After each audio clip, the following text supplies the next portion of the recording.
They saw a ghost in a black apron.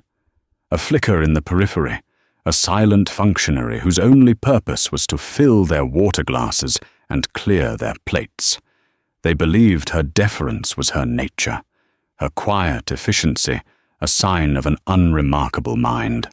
When Alistair Finch, the titan of private equity whose smile could curdle cream, strode into the Empyrean, he treated the young Japanese woman across from him as a mere formality, a quaint obstacle on his path to acquisition. He believed his net worth, a figure with more commas than a grammar textbook, gave him license to be a brute. But he made a catastrophic miscalculation. He failed to notice the waitress, the ghost, who was refolding his napkin. He didn't see that she wasn't just working for tips to cover her art history textbooks. She was a scholar of imperfections, a student of the broken things that become stronger. And when she finally spoke, she wouldn't just be correcting his order. She would be exposing the cracks in his very foundation, and then, with surgical precision, shattering him completely. The Empyrean was not a restaurant. It was a testament to calculated exclusion, perched 60 floors above the glittering wounds of New York City. The windows were not glass, but crystalline voids, framing the metropolis like a living painting. The cutlery was weighted silver, the tablecloths were linen so fine they felt like solidified air, and the ambient scent was a carefully curated blend of seared scallops and generational wealth. For Clara, however, it was a cage, a gilded, panoramic cage, where she performed a nightly ballet of self-effacement. At 24, Clara Hayes had mastered the art of being overlooked. It was the first and most important rule of service at the Empyrean. Her job was to exist just outside the bubble of her patron's reality, to be a pair of hands without a face, a presence without a person. She was good at it. She had to be. The rent on her shoebox apartment in Queens and her tuition at Columbia, where she was pursuing a master's degree in Japanese ceramic art, were relentless predators. Her fascination was with the past, with the lives held in clay and glaze, but her reality was the demanding, transactional present. Her locker in the staff room was a tiny island of her true self. Taped to the inside of the door was a postcard of a Hagi-ware tea bowl, its rustic, imperfect glaze a rebellion against the polished perfection she served every night. Next to it was a small, smooth river stone she had found, which had a natural crack running through it. She had traced the crack with a fine-tipped gold paint pen, a clumsy, amateur attempt at the art form that consumed her studies. Kintsugi. The art of golden joinery, of mending broken pottery with lacquer dusted with powdered gold. A philosophy that treated breakage and repair as part of the history of an object, rather than something to disguise. It was a concept so alien to the world of the Empyrean, with its obsession with the new, the flawless, the disposable, that it felt like a secret language. Table 12 is yours, Hayes. The voice of Mr. Dubois, the maitre d', sliced through her thoughts. Dubois was a man perpetually clenched, a human fist in a tuxedo, terrified of the powerful people he fawned over. It's the Alistair Finch party. He's with Julian Croft and a guest from Japan. Do not, and I want you to look at my mouth when I say this, do not make a single mistake. Finch sends back wine if he dislikes the waiter's posture. Clara smoothed her apron, her hands steady. Understood, Mr. Dubois. Croft is the real money, Dubois continued, his voice dropping to a conspiratorial hiss. Old money. Quiet. He's considering a major investment in Finch's latest fund. This dinner is the final pitch. Finch wants to look like a king. Your job is to make his guest feel accommodated, and to make Croft feel like he's in the presence of a winner. And for God's sake, keep your opinions to yourself. The last comment was a barb directed at an incident from the previous month when Clara had dared to correct a tech CEO who had loudly misidentified a Monet print on the wall as a Manet. The memory made her cheeks burn. She had learned her lesson. Be a ghost. She took a deep breath. The sterile, refrigerated air of the back hallway, a stark contrast to the perfumed warmth of the dining room. Stepping onto the floor was like stepping onto a stage. The low murmur of conversation was the orchestra.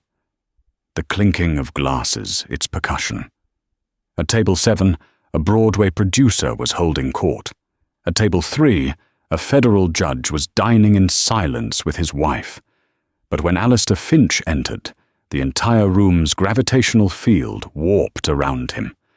Finch was not a large man, but he occupied space with the aggressive entitlement of a conquering army. His suit was sharkskin grey, his teeth were unnaturally white, and his laugh was a percussive bark designed to assert dominance. With him was Julian Croft.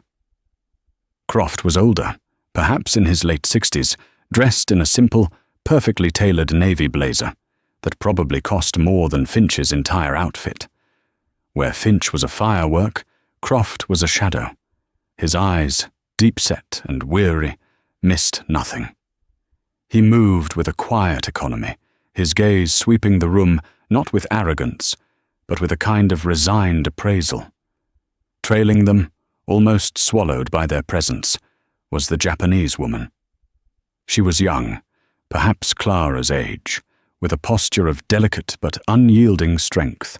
She wore a simple, dark silk kimono, a startling splash of tradition in the sea of modern power suits. She wasn't carrying a purse or a briefcase. Instead, she held a small, unadorned wooden box, a kiribakosas, with both hands, her grip reverent. Her face was serene, a placid lake that hinted at unfathomable depths. Finch glad-handed Dubois, clapping him on the shoulder with enough force to make the smaller man stumble. He scanned the room, acknowledging the nods of other power players with a smug tilt of his chin. The woman and Croft stood back, observers to his performance. "Right this way, Mr. Finch, Mr. Croft," Dubois purred, leading them to the best table in the house, a corner booth with a commanding view of the city. Clara watched as Finch slid into the power seat, the one facing the room. He gestured for Croft to sit opposite him. This left the two less desirable side seats. Finch pointed to one for the woman, the one with its back partially to the view. She sat without a word, placing the wooden box carefully on the sliver of table beside her, never letting it out of her sight. Clara approached, her practiced smile a piece of well-worn armor. "Good evening, gentlemen, ma'am. Welcome to the Empyrean. My name is Clara, and it will be my pleasure to take care of you this evening." Finch didn't bother to look at her. He was already snapping his fingers. "Scotch, Macallan 25, 3 glasses, and a bottle of your most expensive sparkling water for the lady. Don't even bother with the menu. We'll have the tomahawk steak for 3, medium rare. And bring the shellfish tower to start. The big one. We're celebrating." "Of course, sir," Clara said, her gaze flickering to the woman. "And for the lady? To drink?" Finch waved a dismissive hand. "I just told you. Water. She doesn't drink. It's a cultural thing or whatever. All business." He turned to Croft, his voice booming. "Julian, you're going to love this. The Tanaka family has been making sake for 400 years. 400 years. Can you imagine? Stuck in the mud. They're sitting on a gold mine of real estate in the Fushimi district of Kyoto, and they're still making rice wine like it's the 17th century." The woman, whose name was apparently Tanaka, stared at the flame of the candle on the table. Her expression was unreadable, but Clara, standing just a few feet away, saw it. A fractional tightening of her jaw, a stillness that was not calm, but coiled. "They're a legacy brand," Alistair, Croft said, his voice a low rumble. There's value in that. There's value in the land their distillery is on, Finch shot back with a laugh. The old man, her grandfather, is a traditionalist, thinks business is about honor, not a profit. Luckily he's fading. We're not buying a sake company, Julian. We're executing a leveraged buyout of a prime real estate portfolio disguised as a beverage company. This girl, he gestured vaguely toward Miss Tanaka with his fork, is just here to sign the papers. A formality. A little bow on top of the deal. Clara felt a familiar, cold anger prickle in her chest. The casual cruelty, the reduction of a person to a prop in a man's financial theater. She had spent the last 3 years immersed in the study of Japanese culture, a culture that revered history, legacy, and the quiet dignity of craft. To hear Finch speak of it with such brutal, mercenary glee felt like a desecration. She looked at Miss Tanaka. The woman's eyes lifted for a brief second, meeting Clara's across the table. There was no plea for help, no hint of distress. There was only a profound, assessing quiet. It was the look of someone watching, waiting, and measuring. Clara retreated toward the bar, Finch's voice following her. I'm telling you, the old ways are dead. It's all about disruption now. You break things, you build something new and more profitable on the rubble. That's the American way. Clara paused at the service station, her hand hovering over the silver ice bucket. She looked back at the table. At Alistair Finch, the man who saw value only in destruction. At Julian Croft, the silent observer whose role in this drama was not yet clear. And at Miss Tanaka, the guardian of a 400-year-old legacy, holding her small wooden box like a shield. Clara knew, with a certainty that chilled her to the bone, that something in this room was about to break. She just prayed it wouldn't be the woman. The Shellfish Tower arrived, a Baroque monument of ice and ocean carcasses. Lobsters, oysters, and shrimp were piled high in a display of conspicuous consumption that Finch attacked with gusto. He demonstrated the proper way to shuck an oyster to Miss Tanaka, speaking slowly and loudly as if she were a child or hard of hearing. You see, you pry it open. Then you slurp. Good, yes? Miss Tanaka offered a small, polite nod and delicately picked up a shrimp with her fork. She ate it with a quiet grace that seemed to rebuke his noisy enthusiasm. Julian Croft ate sparingly, his eyes moving between Finch and Miss Tanaka. He seemed less a participant in the dinner and more an anthropologist observing a strange and unsettling ritual. He caught Clara's eye as she refilled his water glass.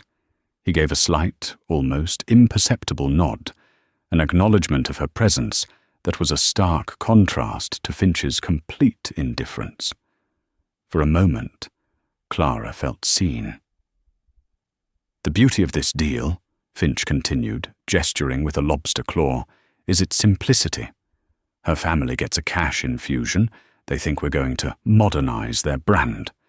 We get control of the board, and the first thing we do is vote to liquidate the real estate assets. We'll bulldoze the old distillery. It's a historic landmark. Can you believe it? Red tape nightmare. And put up a luxury hotel. The Tanaka Kyoto. We'll even keep the name. It's a tribute. He laughed, spraying a fine mist of champagne. Miss Tanaka placed her fork down. She looked at Finch, then at Croft. Finally, she turned her head and looked directly at Clara. It was a clear, pointed look. Then she spoke. Her voice was soft, melodic, and entirely in Japanese. Kono hito wa, jibun no rekishi o kawasu koto de shika, atarasha mono o taterarenai, to kangaete iru yo desu ne. The table fell silent. Finch looked baffled. What's she saying? Is she thanking me for the shrimp? Croft looked at Miss Tanaka with renewed interest. I don't speak Japanese, Alistair. Finch snapped his fingers in Clara's direction. You, waitress, you work in a place like this. You must know some Japanese. What did she say? Clara froze. Every instinct, every rule drilled into her by Mr. Dubois screamed at her to lie, to demur, to say, I'm sorry, sir, I don't understand. It was the safe path, the path that led to a tip and continued employment. But the words Miss Tanaka had spoken echoed in her mind. This man seems to believe you can only build something new by destroying your own history. It wasn't just a sentence. It was a diagnosis, a precise, elegant, and damning summary of Alistair Finch's entire philosophy. It was also a test. Miss Tanaka hadn't spoken to Finch or Croft. She had spoken to the room, to the air, perhaps to Clara herself. Clara's heart hammered against her ribs. She looked at Miss Tanaka's calm, expectant face. She saw the challenge in those dark eyes. It wasn't a plea for rescue. It was an invitation to participate. Taking a breath that felt like it was drawn from the very bottom of her lungs, Clara made a choice. She stepped away from the shadows. She said, Clara began, her voice quiet but clear, causing all three men to turn and look at her properly for the first time, that you seem to believe one can only build something new by destroying one's own history. The silence that followed was a physical thing. Alistair Finch's fork, halfway to his mouth, stopped dead. His jovial mask dropped, revealing a flicker of raw fury. Julian Croft leaned forward slightly, his heavy-lidded eyes now wide with genuine curiosity. "Excuse me," Finch said, his voice dangerously low. "What did you just say?" "I was translating, sir," Clara replied, her own voice betraying a slight tremble she hoped no one else could hear. "You asked me what she said." "I don't pay you to translate. I pay you to pour wine," Finch snarled, throwing his napkin onto the table. "You're a waitress. Who the hell do you think you are? Putting words in my guest's mouth. You're probably making it up to sound smart." "I assure you I am not," Clara said, finding a strange calm in the eye of the storm. Her years of academic study, of poring over nuances of language and culture, suddenly felt like armor. The phrase, "jibun no rekishi o kowasu," is quite specific. It means to break or demolish one's own history or legacy. Finch turned his glare on Miss Tanaka. "Did you say that? Are you insulting me?" Miss Tanaka met his gaze and replied in the same serene Japanese. "Watashi wa shinjitsu o mon shishangetamade desu." I merely stated the truth. Finch looked back at Clara, his face turning a blotchy red. "Well, what now, Confucius?" "She said she merely stated the truth," Clara translated, her voice gaining strength. "That's it!" Finch roared, slamming his hand on the table, making the silver jump. "Dubois, get over here! This girl is fired. She is actively trying to sabotage my dinner." Mr. Dubois materialized instantly, his face a mask of sweaty panic. "Mr. Finch, I am so sorry. So terribly sorry. Hayes, what did you do? Get to the back. Now, you are finished." He reached out to grab Clara's arm, to physically pull her away from the scene of the crime. But before he could touch her, another voice cut through the tension. It was Julian Croft's. "Leave her be." The command was spoken softly, without any of Finch's bluster, but it carried an authority that stopped Dubois in his tracks. All eyes turned to the older man. Croft was looking at Clara, his expression one of intense scrutiny. "You're a student," he stated. It wasn't a question. Clara blinked, thrown off balance. "Yes, sir, at Columbia." "What do you study?" "Japanese art history, sir. Specifically, ceramics from the Azuchi Momoyama period." Croft nodded slowly, a flicker of understanding in his eyes. He then turned to Finch. "Alistair, you demanded a translation. She provided one. It seems unprofessional to fire an employee for doing exactly what you asked."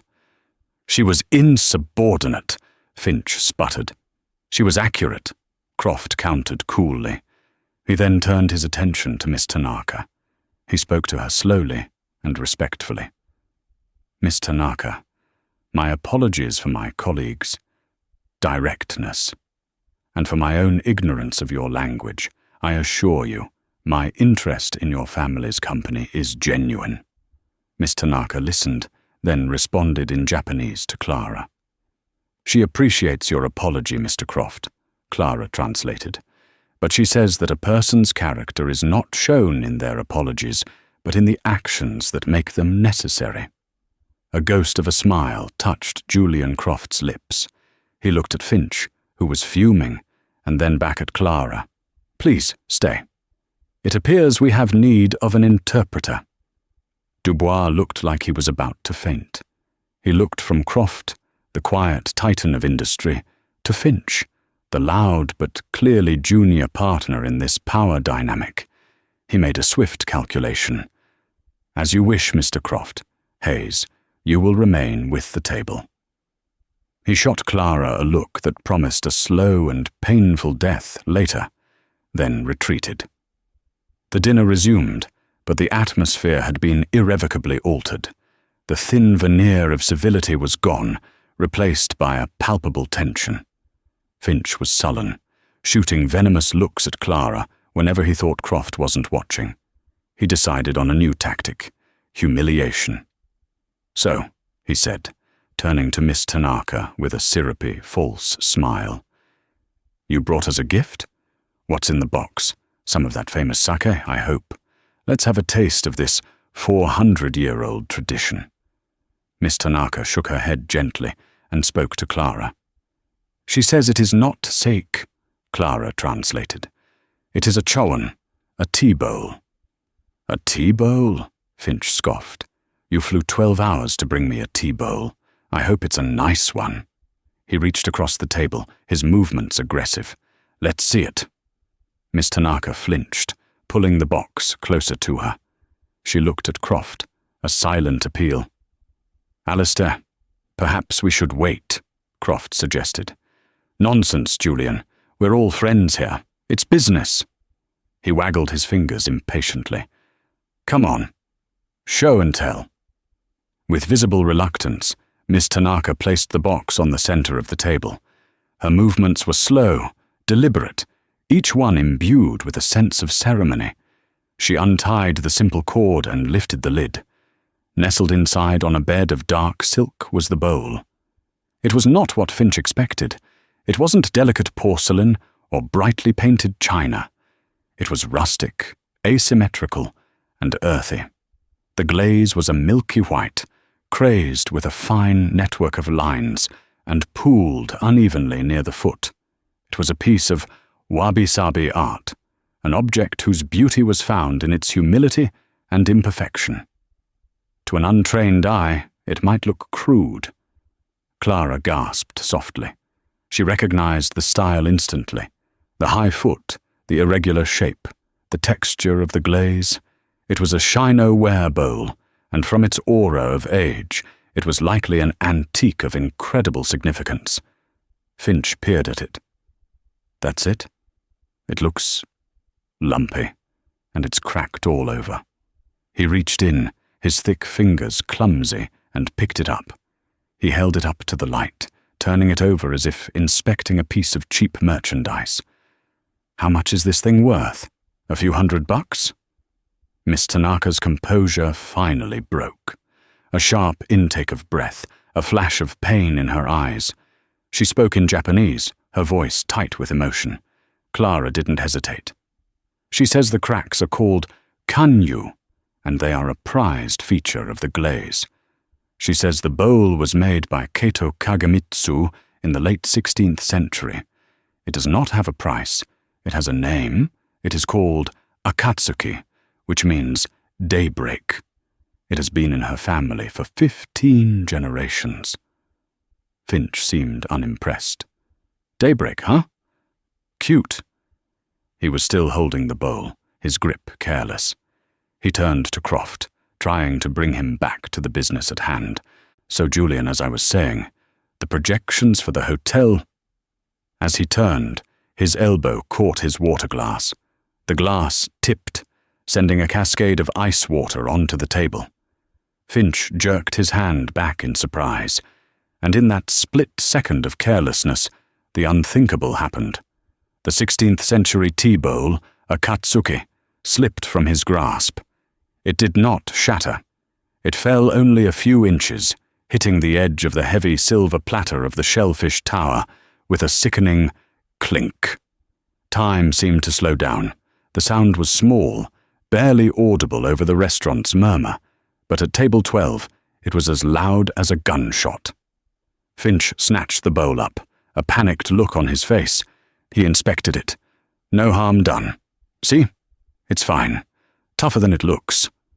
But it wasn't fine. Clara could see it from where she stood. A new, sharp, white line now ran from the rim of the bowl downwards, a fresh wound on its ancient surface. A small, triangular chip had flaked off the lip, falling unnoticed onto the white tablecloth. Miss Tanaka stared at the new crack, her face ashen. She didn't scream or cry. A single tear traced a silent path down her cheek. It was a tear for more than a broken piece of pottery. It was a tear for the desecration of her history, for the brutal carelessness of the man who was trying to buy her family's soul. Finch, seeing her distress, became defensive. "Hey, it's just a little chip. It was already cracked anyway. It's no big deal. I'll buy you a new one, a better one, a gold one." And that was when Clara moved. She didn't know what possessed her. It was a force beyond reason, beyond the fear of Mr. Dubois, beyond the worry about her rent. It was the outrage of a scholar watching a barbarian burn a library. She walked to the table, her eyes locked on the tiny, fallen chip of glaze.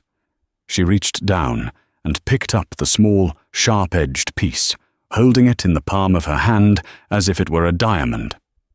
"You're wrong," she said, her voice ringing with an authority that stunned the entire table, including herself. Finch stared at her. "What did you say to me?" "You said it's no big deal," Clara said, her gaze lifting to meet his. "You said you'd buy her a new one, a better one. That is where you are profoundly mistaken. You don't understand. Its value isn't in its perfection. Its value was in its history, and you just became a violent part of it." She turned to Miss Tanaka and spoke in careful, respectful Japanese, a language she had only ever used in a classroom. "Tanaka-sama, gomen nasai. Kokoro kara owabi moshiagemasu." "Miss Tanaka, I am sorry. I apologize from my heart." Then she turned back to Finch, but her words were directed at Julian Croft, the one person at the table she sensed might understand. "In Japan," she began, her voice steady and clear, "there is an art form called kintsugi. It is the art of repairing broken pottery, but it doesn't seek to hide the damage. It highlights it. The broken pieces are carefully reassembled and mended with lacquer mixed with powdered gold. The philosophy behind it is that the object is more beautiful for having been broken. The cracks are a testament to its history, to its resilience. They are not a source of shame." She held up the tiny chip in her palm. "This bowl is not ruined. It has been wounded. To you, this is a flaw to be discarded. To someone who understands, this is an opportunity to add a new chapter to its story, to trace its new wound in gold, and make it even more precious than it was before." She placed the chip gently on the table beside the bowl. Then she looked directly at Alistair Finch, her eyes blazing with a fire he had never imagined a waitress could possess.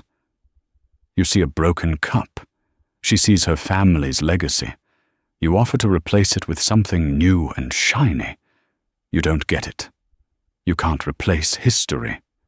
You think you're buying her company to build something better on its rubble. You are not a builder. You are just a man who breaks things. And you don't even have the grace or wisdom to see the value in the pieces. The dining room had gone utterly silent. Diners at nearby tables had stopped their conversations, their faces turned toward the drama unfolding. Mr. Dubois stood frozen near the kitchen entrance, his face the color of spoiled milk. Alistair Finch was speechless, his face a canvas of pure, apoplectic rage. He had been publicly dismantled, not by a business rival, not by a lawyer, but by the ghost in the black apron. But it was Julian Croft's reaction that sealed his fate. The old man was staring at Clara, not with surprise, but with a look of profound, dawning respect. He had been watching a business pitch, but he had just witnessed a masterclass in value. He slowly pushed his chair back, the sound scraping loudly in the silent room. He looked at the wounded bowl. He looked at the tear on Miss Tanaka's cheek. He looked at Clara, standing tall and defiant. Then he turned his cool, appraising gaze on Alistair Finch. "Alistair," Julian Croft said, his voice calm, but carrying the finality of a judge's gavel. "I believe this meeting is over. I've seen your approach to handling fragile, valuable things. I will not be investing." The silence that followed Clara's speech was of a different quality than before. It was not the silence of tension, but of aftershock. The air itself seemed to vibrate with the force of her words. Alistair Finch, a man accustomed to commanding every room he entered, looked as if he'd been struck by lightning. His mouth opened and closed, but no sound emerged. He was a predator who had just been declawed and defanged by the last creature he ever expected an attack from. Julian Croft stood, his movements deliberate. He walked around the table to where Miss Tanaka sat, still staring at the damaged bowl. He gave a slight, formal bow from the waist, a gesture of respect that was so at odds with Finch's boorishness, it felt like a physical rebuke. "Miss Tanaka," he said, his voice resonating with sincerity, "please accept my profound apologies for what has transpired. My association with Mr. Finch was a mistake, and I regret that it has resulted in this disrespect to you and your heritage." He then turned to Clara. He looked at her not as a waitress, but as an equal. "And you, young lady, thank you. You have a clarity of vision that is rare." Finch finally found his voice. It was a strangled, furious rasp. "Julian, what the hell are you doing? You're siding with a waitress over me. We have a deal. We're going to make hundreds of millions." "We had a potential deal, Alistair," Croft corrected him, his tone as cold and hard as granite. "A deal predicated on the assumption that you were a shrewd businessman. But you're not. You're a vandal. You lack the sophistication to understand that not all value can be found on a balance sheet. You would have destroyed that company just as carelessly as you damaged this bowl. You wouldn't have been building a hotel. You would have been erecting a monument to your own ignorance." He reached into his jacket, produced a platinum card, and placed it on the table. "Dubois," he called out, his voice easily carrying across the hushed room. "The bill for this table is on me. In fact, charge me for the entire evening service for every guest in this room. Consider it compensation for the UN." The silence Alistair Finch left in his wake was not empty. It was a dense, heavy element, filled with the ghosts of his shouted words and the lingering ozone of his fury. The low murmur of the surrounding diners returned, but it was altered, a cautious, gossiping tide lapping at the shores of their private island of drama. Mr. Dubois stood frozen, a man caught between two tectonic plates of power, his face a pallid mask of terror. He looked at Clara, then at Julian Croft, his mind frantically recalibrating a lifetime of practiced servility. Clara felt as though she were floating a few inches above the floor. The adrenaline that had sharpened her words into weapons was now ebbing, leaving behind a cold, trembling vacuum. The enormity of what she had done crashed down on her. She had not just corrected a guest. She had detonated a multi-million-dollar deal. She had defied her manager, broken every rule of her employment, and invited the wrath of a powerful, vindictive man. Finch's threat echoed in her ears. "You will be serving coffee in a ditch." And for a terrifying moment, it felt less like a tantrum and more like a prophecy. Her hands, hidden in the folds of her apron, were shaking violently. It was Yuki who anchored her. The young woman reached across the table, her movements no longer constrained by ceremony, but driven by a clear, human impulse. She did not touch Clara, but her gesture was an invitation.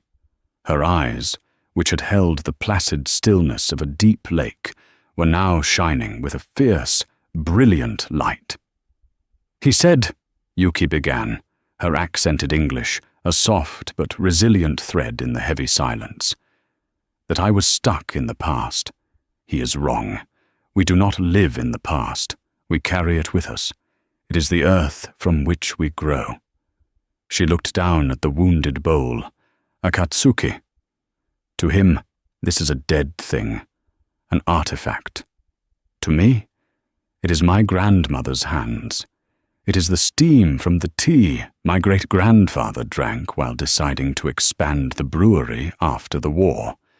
It is the quiet determination of 15 generations. It is our soil."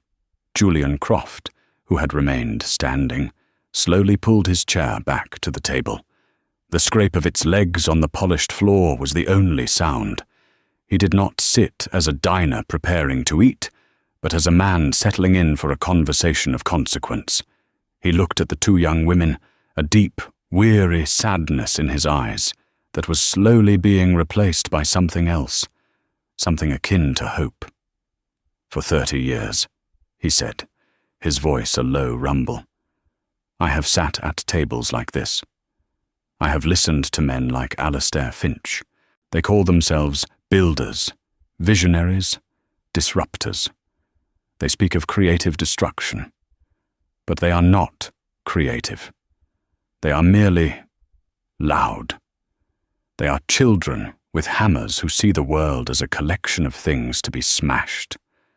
He sighed, a sound that seemed to carry the weight of decades of soulless dinners. I had begun to believe they were the only ones left, that the future belonged to them. He met Clara's gaze, and in his eyes she saw not a titan of industry, but a man who had been profoundly tired for a very long time. And then a young woman who studies the beauty of repaired things reminds me that there is more strength in mending than in breaking. And another young woman risks her entire inheritance on a test of character, using a 16th century bowl as her instrument. He shook his head, a slow smile finally touching his lips. "It seems I have been attending the wrong meetings." The spell was broken. The immediate, heart-pounding fear in Clara's chest began to recede, replaced by a fragile, tentative warmth. She was not alone. She had not just shouted into a void. Yuki turned her full attention to Clara. She switched back to Japanese, the language flowing from her with the natural ease of a home river. "Clara-san, when you spoke, you gave voice to the soul of that bowl. You spoke for my ancestors. I came here prepared to lose my company. I was not prepared to find an ally." Clara, still feeling the phantom weight of her server's notepad in her pocket, struggled to form a reply. The formal Japanese she had learned for her studies felt clumsy and inadequate. Tanaka-sama, I could not bear his ignorance, his disrespect. Please, Yuki interrupted gently, a flicker of a smile playing on her lips. Call me Yuki, and I believe I should call you Clara. Formality seems insufficient for what just happened. Nonsense, Croft's voice cut in, firm but kind. He had been watching their exchange, understanding the intent, if not the words. He looked at Clara, truly seeing the intelligence and exhaustion warring in her features. You are not just a waitress, as I believe you were about to say. You are a scholar. And you are, if you'll forgive my saying so, unemployed. The word hit Clara like a splash of cold water. Unemployed. Rent was due in 10 days. The bill for next semester's tuition was already on her desk. The reality of her situation, momentarily forgotten in the high drama, returned with a vengeance. Dubois, sensing a shift in the current, finally moved. He scurried to the table, his face a grotesque pantomime of apology and eagerness to please. Mr. Croft, Miss Tanaka. Miss Hayes, he stammered, the name foreign and clumsy on his tongue. He now saw her not as a subordinate to be fired, but as an associate of the man who had just offered to pay for his entire restaurant's Saturday night service. Is there anything at all I can get for you? A dessert? A cordial? On the house, of course. Croft held up a hand. First, Mr. Dubois, you will bring Miss Hayes her personal belongings from whichever locker room you keep them in. You will also bring her final paycheck with a full month severance. You will charge the severance to my account. Is that understood? Dubois blinked, utterly flummoxed. Severance? But she is fired for... He trailed off, realizing the trap. For what, Dubois? Croft's voice was dangerously soft. For providing an accurate translation at my request? For defending the honor of my guest against the boorish behavior of another? Be very careful how you answer. Dubois paled, sweat beading on his upper lip. No, sir, of course not. I will see to it immediately, Mr. Croft. He practically fled from the table. The power dynamic had been so completely inverted, it felt like a law of physics had been broken. An hour ago, that man held her entire livelihood in his perpetually clenched fist. Now, he was taking orders about her. Clara watched him go, a dizzying sense of dislocation washing over her. She looked at her hands, then at the table, the abandoned monument of shellfish, the half-empty glasses, the wounded bowl. It was a still life of a life-altering event. Now then, Croft said, his tone shifting from command back to conversation. As I was saying, you are a scholar without a position. Yuki is a guardian of a legacy in need of a bridge to this part of the world. And I, he paused, looking between them, am an old man who has just been reminded that the most valuable investments are not in assets, but in people. He leaned forward, his hands clasped on the table. This is not a job offer made in the heat of the moment. This is a proposition. I am establishing a foundation. Its purpose will be the preservation and promotion of artisanal craftsmanship, the very things men like Finch seek to erase. I want to partner with Yuki's family, not to plunder their real estate, but to celebrate their craft, to bring their story and stories like it to the world. We will need a director of cultural liaison, someone who understands the history, who speaks the language, who values the object not for its price, but for its journey. His eyes held Clara's. The position comes with a full research grant to complete your doctorate, should you choose to pursue it. It involves travel, study, and curation. It is, I suspect, the job you have been preparing for your entire life without knowing it. Clara's mind struggled to process the words. Doctorate, foundation, director. They were concepts from a distant, aspirational future, a future she hoped to earn after another decade of waitressing and ramen noodles. To have it all laid out before her on a linen tablecloth next to a broken piece of history felt like a hallucination. I don't," she stammered, the words catching in her throat. "You don't have to answer now," Yuki said softly. "But know this, Clara. What you did was not just about a bowl. It was about respect. In my culture, a sword maker imbues the blade with a part of his soul.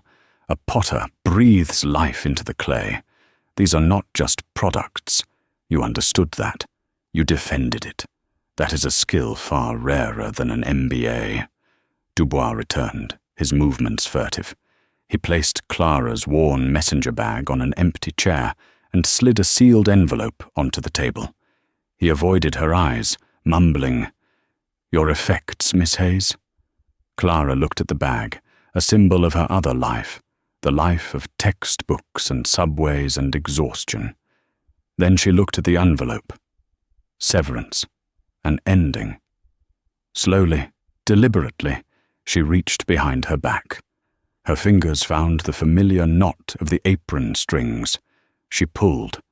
The crisp black linen, the uniform of her invisibility, loosened its hold. She drew it over her head, the fabric rustling in the quiet room. For 3 years, this apron had been her shield and her cage, the garment that rendered her a function, not a person. She folded it neatly, a lifetime of ingrained tidiness taking over. She placed it on the empty chair next to her bag. She was no longer serving, she was being served. "I think," Julian Croft said, a deep satisfaction in his voice as he watched her ritual, "we would like to see your finest sack list, and bring 3 glasses." He smiled at Clara, a genuine, warm smile that reached his weary eyes. "You're off the clock." 2 weeks later, Clara sat not in a panoramic cage of glass and steel, but in a small, quiet room in the West Village. The air smelled of tatami and green tea. Across a low cypress table, Yuki Tanaka, dressed not in a formal kimono, but in a simple linen dress, poured matcha from a black iron tetsubin. She performed the small ceremony with an unhurried grace that seemed to slow time itself. They had met twice since that night in the quiet, wood-panelled office of Julian Croft's nascent foundation. Those meetings had been about logistics, contracts, and the formalization of the astonishing offer.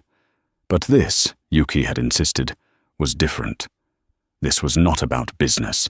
She handed Clara a rustic, hand-thrown cup. It was warm against her palms. "I wanted to thank you properly," Yuki began. "Without lawyers and without Mr. Croft, as much as I have come to admire him." "There's nothing to thank me for," Clara said, the words feeling true and false at the same time. "I think I was just as shocked as anyone by what I said." "No," Yuki countered, her gaze direct. "You were not shocked. You were prepared. You have spent years filling your mind and your heart with knowledge, with a love for these things. The words were already there. Finch just provided the pressure needed to bring them to the surface." She took a sip of her tea.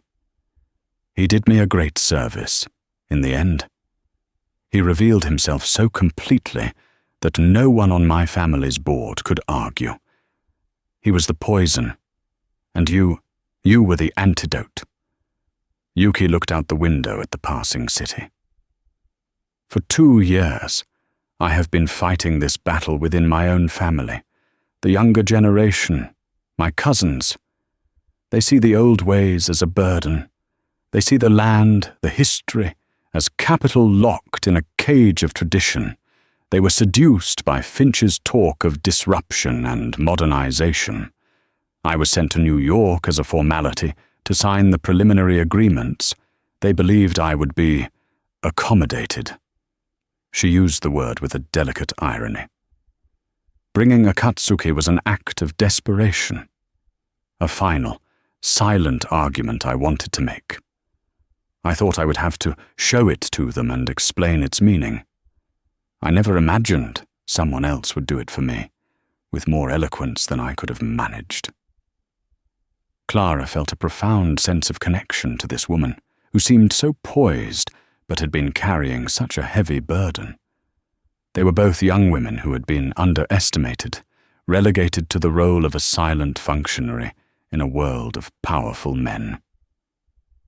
"The bowl," Clara said softly.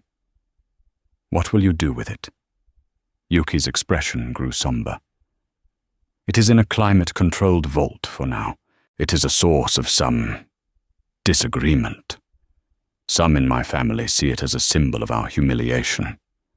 They want to have it perfectly restored, to hide the damage, to erase the memory of that night. They do not understand." "They don't understand kintsugi," Clara finished. "They don't," Yuki affirmed. "They see a flaw. They don't see the story. They don't see the gold." She looked at Clara, a question in her eyes. "Mr. Croft's grant is generous. You could study anywhere, write about anything. What will you write about?" Clara looked down at the warm tea bowl in her hands. The answer felt as if it had been waiting for her entire life.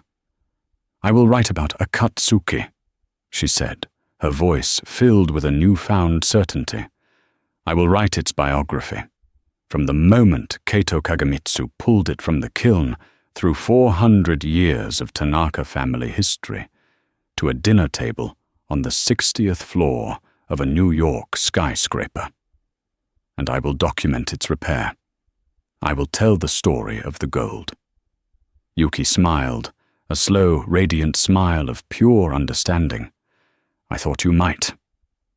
6 months later, Clara was in a quiet, sun-dappled workshop in the hills of Kyoto. The air was fragrant with the sharp, resinous scent of urushi lacquer and old wood. She knelt on a tatami mat, observing a man whose hands held more history than most museums. He was Master Ishikawa, an 80-year-old kintsugi artist who had been designated a living national treasure. Before him, on a velvet cloth, lay the pieces of akatsuki, the bowl itself, and the small triangular chip. For weeks, the master had done nothing but study them. He had held the bowl, felt its balance, traced the crazing of its original glaze. He had, Clara wrote in her notes, been listening to its story. Now, the work began. The process was painstakingly slow, a meditation in patience. Master Ishikawa meticulously cleaned the broken edges. He mixed the raw, toxic lacquer with fine clay powder to create a binding agent, applying it with a hair-thin brush. He brought the chip to the rim of the bowl, fitting them together. The join was perfect. He bound them with string, and the bowl was placed in a special wooden cabinet to cure for weeks, the lacquer hardening only in the presence of precise humidity and warmth. Clara spent her days in that workshop, sketching, writing, and learning. She learned that kintsugi was not merely gluing pottery. It was a spiritual discipline. It was about honoring the history of the object, its keshiki, its landscape. The break was not an end. It was an event, a new mountain range in that landscape. Finally, the day came to apply the gold. The cured lacquer line was a thin, dark seam. Master Ishikawa painted a final, fine layer of red lacquer over the seam, and then, using a delicate bamboo tube, he gently puffed a fine cloud of powdered 24-karat gold onto the sticky surface. The effect was breathtaking. The dull, dark line of the repair vanished, replaced by a vein of pure, shimmering light. The gold did not hide the crack. It celebrated it. It traced the path of the bowl's trauma, transforming it into its most beautiful feature. The violence of Alistair Finch's carelessness had been alchemized into a mark of astonishing beauty and resilience. Master Ishikawa held the bowl up to the light, turning it slowly, He looked at Clara and spoke for the first time that day, his voice a dry whisper like rustling leaves. "It is complete," he said. "Its story is now longer. Its heart is now stronger." A year to the day after that dinner, Clara stood in the lobby of the Tanaka Croft Foundation's New York headquarters. The space was the antithesis of the Empyrean. It was built of warm, natural materials, cedar, slate, and rice paper screens that diffused the city light into a soft glow. There was no art on the walls. The building itself was the art. And in the center of the lobby, on a simple pedestal of black granite, sat Akatsuki. It rested under a single, soft spotlight. The golden seam caught the light, a jagged, luminous river running from its rim. It was no longer just a tea bowl. It was a testament. Clara was alone. The unveiling ceremony had ended hours ago. It had been a quiet affair, attended by museum curators, artists, and academics. Julian had spoken of the need to preserve beauty in a disposable world. Yuki had spoken of her family's legacy, not as a relic of the past, but as a living tradition. And Clara, standing between them, had told the story of the bowl, her voice clear and steady. She reached out, her fingers hovering just over the glass case protecting the bowl. She saw her reflection, a woman in a simple, well-cut silk dress, her hair tied back, her face calm. She barely recognized the ghost in the black apron, the girl who had been so terrified of making a mistake. She had made the biggest mistake of her career, and it had set her free. Her thesis had been published. Her book, The Biography of a Bowl, was due to be released next spring. She traveled between 2 continents, a translator of not just language, but of culture, of history, of value. She thought of Alistair Finch. His fund had collapsed. His reputation, built on an aura of brutal invincibility, had been shattered. He had vanished from the headlines, a footnote in the financial pages. He had not understood that some things, once broken, cannot be mended, because there was nothing of value there to begin with. But Akatsuki was different. Its wound had become its signature. Its history of being broken was now inseparable from its identity. Clara leaned closer, her breath fogging the glass for a moment. She looked at the golden line, a permanent scar from a single, ugly moment that had blossomed into a future she could never have imagined. She had learned the most profound lesson Kintsugi had to teach, that the breaks and repairs do not signify an end. They are the proof of a life lived, of survival. True wholeness is not the absence of scars. It is the courage to illuminate them with gold.